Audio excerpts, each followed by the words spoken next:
ওয়াকফ বিলের প্রতিবাদে দেশজুড়ে মুসলিম সম্প্রদায়ের বিক্ষোভ।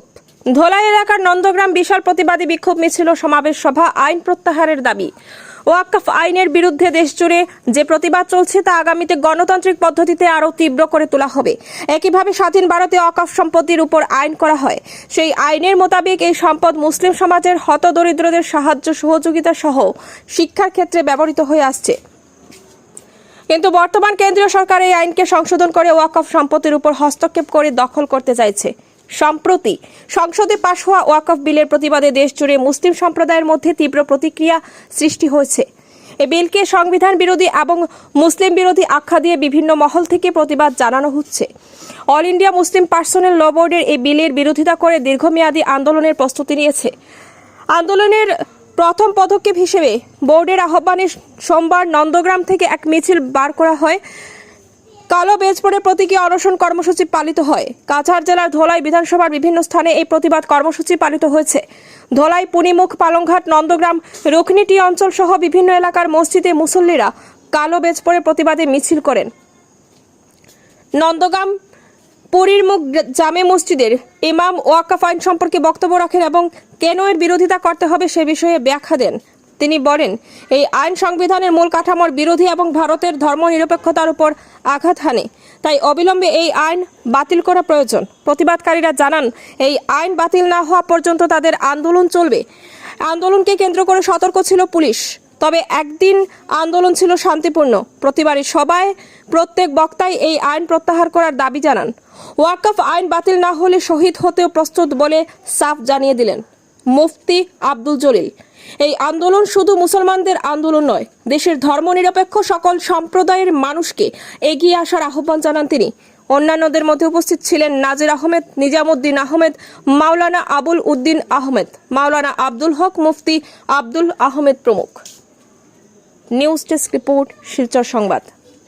সংসদীয় বোর্ডও যেটা পাশ হয়েছে এটার আমরা তীব্র প্রতিবাদ জানাইয়ার রাজনীতির ঊর্ধ্বে তাকিয়া আমরা জাতি বর্ণ নির্বিশেষে সবার কাছে আমরা মাননীয় আদালতের কাছে এটাই অনুরোধ যাতে ন্যায় বিচার আমরা পাই।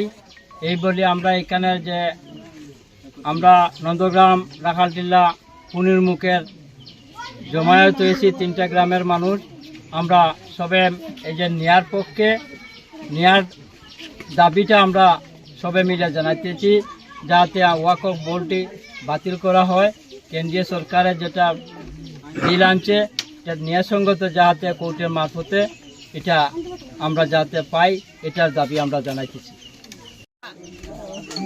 ব্যান করেছি, এটার মেইন উদ্দেশ্য হইল ইসলাম বোর্ডের যারা আমাদের ওয়াকফ বোর্ডের দায়িত্বে ছিলেন সেই দায়িত্বটা পুনরায় যেভাবে বহাল থাকে সেই প্রতিবাদ আমরা করছি। আমরা নতুন যে বিল এটা আমরা মানছি না আর মানব না, কোনোদিন মানব না। আমরা ওয়াকফ বোর্ডের বিলটা মানছি না। আমরা কেন্দ্রীয় সরকারের কাছে বিনম্র অনুরোধ রাখছি যে আমরা ওয়াকফ বোর্ডের বিলটা মানছি না, আমরা মানবও না। যাতে আমরা সুন্দর এবং ভালো হয়, দেশবাসীর কাছে অনুরোধ যাতে আমরা বিবাদ হয় না, সব মিলেমিশে হিন্দু মুসলিম সব একসাথে থাকি। এই বিলটা নিয়ে আমরা মানে এটা বিলটা আমরা মানছি না। মাননীয় আদালত ভারতবর্ষের বর্তমানে ওয়াকফ নিয়ে যে সমস্যা চলছে সেটা অনেক নিন্দনীয় বিষয় আমাদের কাছে। সেটা মানিয়ে নেওয়া আমাদের পক্ষে অনেক কষ্টের বস্তু হয়েছে। আমাদের পূর্বপুরুষের যে ওয়াকফ সম্পত্তি আছে সেটার উপরে আমাদের ভারতবর্ষের সরকার এটা ওয়াকফ বিল ফয়সালা করেছে, সেটা আমরা কখনো মানতে রাজি নই।